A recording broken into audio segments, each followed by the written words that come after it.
Na segunda parte dessa aula vamos falar sobre as superredes. Então o que significa isso? Na parte anterior dessa aula a gente viu o que acontecia quando a gente sanduichava um arseneto de galho entre duas camadas de arseneto de alumínio. E nesse caso a gente tinha ficado com uma estrutura que não tinha periodicidade, e aí surgiu toda a discussão que a gente teve na parte anterior da aula. Agora, o que acontece se a gente for alternando sequencialmente? Arseneto de alumínio, arseneto de galho, arseneto de alumínio, arseneto de galho, arseneto de alumínio, arseneto de galho, sempre com as mesmas espessuras, de maneira periódica. Aí a gente volta a ter periodicidade.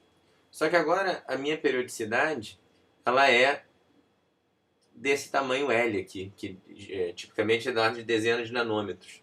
Então, em vez de a gente ter um material que tem uma periodicidade na escala atômica, a gente agora está construindo um material periódico, mas numa escala aí que tem vários e vários átomos já, que é a escala de dezenas de nanômetros, tipicamente. Então, por outro lado, eu tenho novamente uma estrutura periódica. Então, estou diante de uma rede para a qual vai valer todo lá, vale o teorema de Bloch, vale toda a estrutura matemática que a gente construiu para sistemas periódicos. Só que agora, como essa periodicidade é muito grande, essas são as chamadas superredes. Qual é a física? O que vai acontecer aqui agora? Bom, a gente tinha visto que se você tem apenas aqui uma pecinha do Lego, ou seja, eu tenho arseneto de alumínio, arseneto de galho e arseneto de alumínio acabou, ou seja, se eu só tenho essa parte que eu estou botando de azul aqui, a gente viu que o que acontece é que aqui dentro eu vou passar a ter estados discretos de energia dentro do poço. Quando eu agora vou juntando, vou dando Ctrl+C, Ctrl+V nessa estrutura para um lado e para o outro, o que acontece é que agora, se essa espessura aqui não for muito grande, eu posso ter tunelamento, por exemplo, de um elétron aqui para o arseneto de galho da esquerda ou da direita. Então, o que está acontecendo agora é que eu estou podendo acoplar esses estados de energia. Então, vamos olhar aqui, por exemplo, só para o nível fundamental. O que ocorre é que, devido ao acoplamento entre esses níveis de energia, como a gente viu lá na aula de Tite-Binding em bastante detalhe, o que ocorre é que esses níveis de energia agora, eles vão ganhar um alargamento, eles vão virar uma banda de energia. Então, quando eu construo aqui a minha superrede, aqui dentro, em vez de níveis discretos de energia, eu passo a ter mini bandas de energia. Tá? Então, isso é uma feição característica das superredes, que é o surgimento dessas mini bandas de energia. A física é bem parecida com o surgimento das bandas usuais de energia. Só que agora, o que ocorre é o seguinte, a gente tem bandas pequenininhas, por isso que elas são chamadas de mini bandas. Ou seja, a ideia é a seguinte, se eu tivesse só arseneto de galho no mundo, e ele fosse infinito, toda essa região daqui seria uma banda do arseneto de galho. No entanto, quando eu sanduícho ele entre arseneto de alumínio, o que ocorre é que eu fico aqui só com níveis discretos de energia. Quando eu repito isso continuamente, esses níveis alargam e eu passo a ter de novo uma banda. Só que agora é só uma mini banda, ou seja, ela não ocupa mais toda a região que ela ocupava antes, é uma região bem menor. Uma outra maneira de pensar isso é que, uma vez que eu tenho de novo aqui uma estrutura periódica, eu tenho aqui o conceito, por exemplo, da primeira zona de Brillouin. Só que agora a primeira zona de Brillouin é bem pequenininha. Porque a primeira zona de Brillouin vai estar entre menos π sobre L e π sobre L, onde L é aqui a periodicidade da minha superrede. E esse L é muito grande comparado com o tamanho atômico. Então essa primeira zona de Brillouin é muito menor do que a primeira zona de Brillouin que a gente estudou na primeira parte do curso, quando a gente tinha uma rede com periodicidade atômica. E aí, como a gente viu, né, se a gente pensa no caso de potenciais fracos, o que ocorre é que se não tivesse potencial nenhum, a relação de dispersão ia ser essa parábola aqui, essa linha tracejada. Quando eu coloco aqui a periodicidade de L, o que ocorre é que agora, nas bordas da primeira zona de Brillouin, vai abrir um gap. Tá, okay? Então aqui surge uma primeira banda, aqui vai ter uma outra banda. Só que nota que a primeira zona de Brillouin agora é muito pequenininha. Se eu tivesse a periodicidade atômica, esse gap ele ia abrir lá longe, ele ia abrir só lá quando eu chegasse em π sobre A, e A aqui sendo dimensão de Angstrom, né? Então agora o gap abre bem antes, ou seja, a minha banda é bem menorzinha do que eu tinha antes. Essa é a ideia da minha mini banda de energia.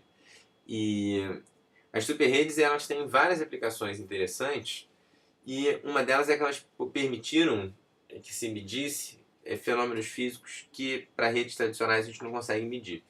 Então, vamos dar uma pausa no que a gente vem discutindo até agora e deixa eu apresentar para vocês o que são as oscilações de Bloch.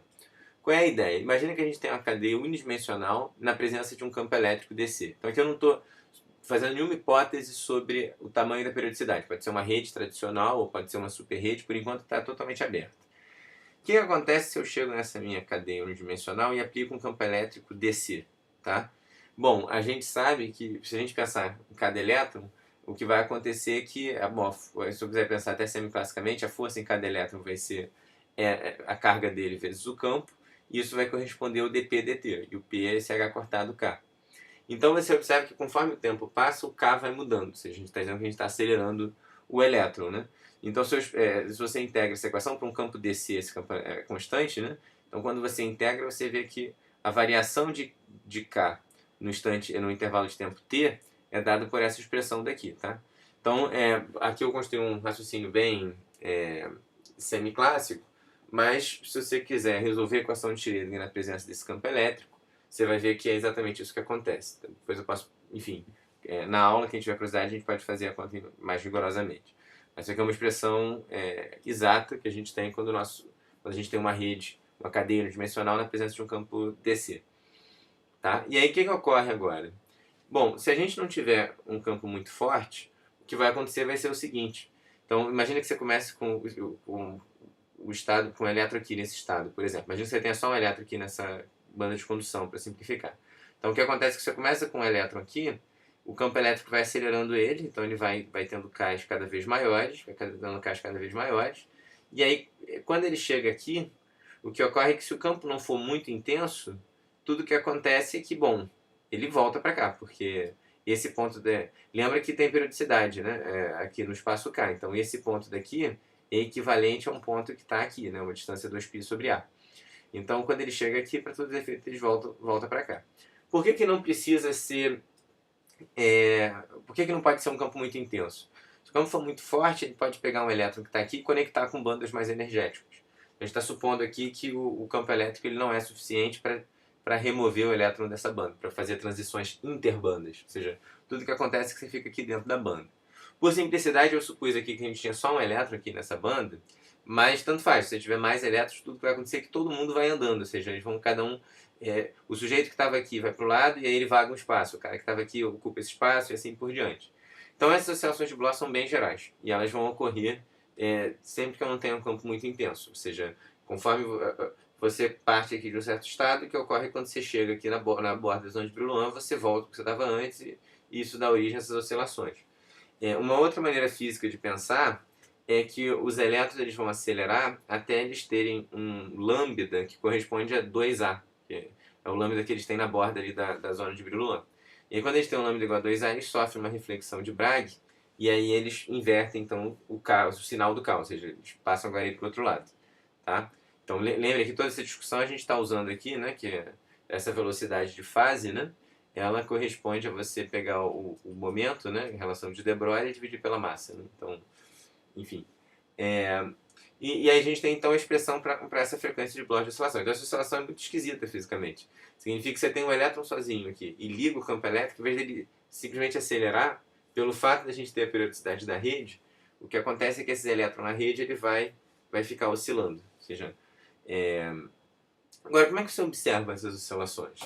Bom, para a gente poder pensar em medi-las, a gente precisa saber as ordens de grandeza envolvidas. Então, se você bota aqui um valor do campo que é até bem alto aqui, de kV por centímetro, e você coloca aqui um parâmetro de rede da ordem de Angstrom, você observa que a frequência de Bloch de oscilação é da ordem de 10 GHz. O problema é que o elétron, se você espera tempo suficiente, ele vai espalhar na rede, né? Conforme a gente discutiu lá quando a gente falou em modelo de Drude, em bastante detalhe. E esse tempo característico aí de espalhamento da ordem aqui 10 picosegundos, pegando valores típicos aí dos experimentos. Então, se você tem uma frequência da ordem de 10 GHz, então significa que o seu período aqui de oscilação ele vai ser maior do que picosegundo. Então, antes de você fazer uma oscilação, você espalha e isso quebra a coerência das oscilações. Então, você não consegue observar esse fenômeno para redes tradicionais. No entanto, se você tiver uma super rede, você vai ganhar basicamente um fator 100 aqui. Então você vai passar a ter uma frequência de Bloch na ordem de terahertz. E aí você consegue medir essas oscilações experimentalmente. Foi isso que foi feito aqui em 1992 nesse artigo do Léo et al. Alia, né? Mas enfim, então as superredes são, além de ser um fenômeno conceitualmente interessante, permitiram que a gente tivesse acesso experimental a fenômenos que a gente não conseguia ter com redes tradicionais. Tá? Deixa eu chamar a atenção então para mais uma coisa importante. Isso aqui, essa questão das oscilações de Bohr mostra para a gente uma coisa muito interessante. Se não houvesse esse espalhamento, a gente não conseguiria nunca ter uma corrente DC. Mesmo ligando um campo elétrico DC, isso faria com que os elétrons ficassem oscilando sem que gerasse uma corrente DC. Tá? Então, o espalhamento é absolutamente essencial.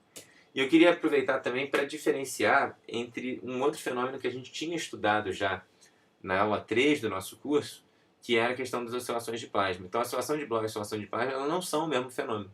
Em ambos os casos, a gente tem que um campo elétrico DC provoca oscilação, mas são oscilações de naturezas bem distintas. Então, a oscilação de Bohr ocorre mesmo para um único elétron. Então, a análise que a gente fez aqui é para um elétron sozinho. Você escreve a equação de Schrödinger para um único elétron na presença de um campo elétrico externo e isso te dá, isso produz para você essa equação daqui e é tudo que você precisa para ter oscilação de Bloch.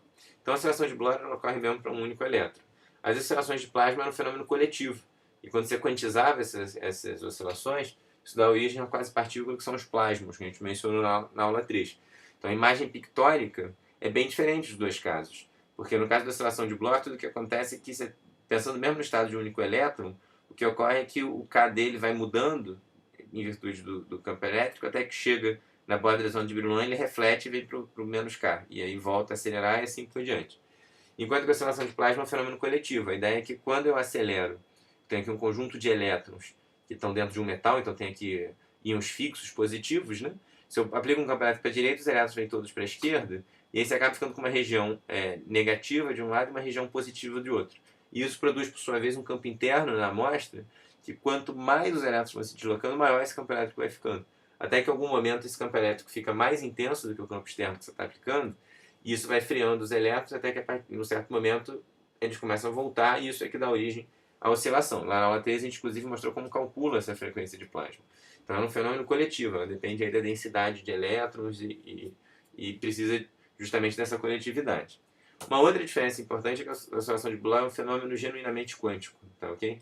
Então ela ocorre porque a gente tem um elétron na presença de uma rede discreta e esse elétron satisfaz a equação de Schrödinger na presença de um potencial periódico e nota que essa periodicidade é importante porque justamente aqui o próprio conceito da primeira zona de Brillouin acontece apenas quando você tem ali uma periodicidade do potencial no espaço direto, né, no espaço real, enquanto que as oscilações de plasma elas ocorrem mesmo na física clássica, ou seja, você tem um plasma e você vai ter essas oscilações, mas elas são um fenômeno coletivo, tá bom?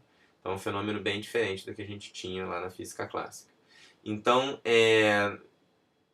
um último comentário aqui é que essas superredes a gente lidou com caso unidimensional, mas também a gente pode ter casos bidimensionais. Um exemplo famoso, se a gente tem aqui duas folhas de grafeno e coloca uma em cima da outra, se a gente roda uma folha de grafeno com relação à outra por um ângulo θ, existem certos valores específicos de θ para os quais você volta a ter aqui uma periodicidade, só que agora com um parâmetro de rede bem maior do que o parâmetro de rede atômico, que é o que você está vendo aqui. Então isso também tem várias aplicações, a gente no curso não vai aprofundar aqui o caso 2D, basta vocês estudarem o caso 1D, mas essa figura vale a pena ser mostrada porque além de tudo é uma figura super bonitinha. Tá? Então isso encerra a segunda parte da nossa aula e na próxima e última parte da aula de hoje nós vamos falar sobre junções PN, diodos e transistores. Tá? Então